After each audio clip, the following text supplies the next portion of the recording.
নমস্কার, কবিগুরুকে প্রণাম এবং আপনাদের সকলকে আন্তরিক প্রীতি, ভালোবাসা এবং শুভেচ্ছা জানাই।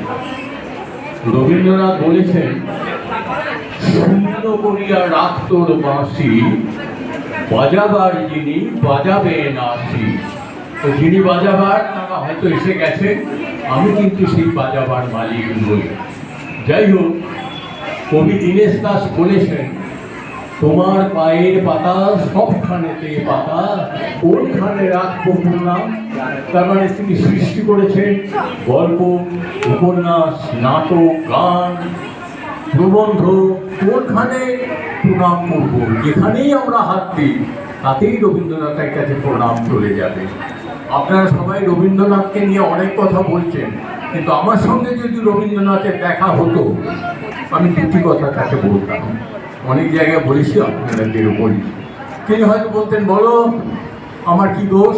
আপনার দুটি দোষ, একটি হচ্ছে জন্ম এবং একটি হচ্ছে মৃত্যু। তার কারণ হচ্ছে, আপনি জন্মেছেন 25শে বৈশাখ, যখন আবৃত্তি করতে যাই তখন ঘামে ভিজে যায়। আবার মৃত্যু হচ্ছে 22শে শ্রাবণ, যখন আবৃত্তি করতে যাই জলে ভিজে যায়। যাই হোক, তিনি আমাকে ক্ষমা করবেন। ভালো থাকবেন। আমি একটু আগে যখন আপনাদের নিয়মের কথা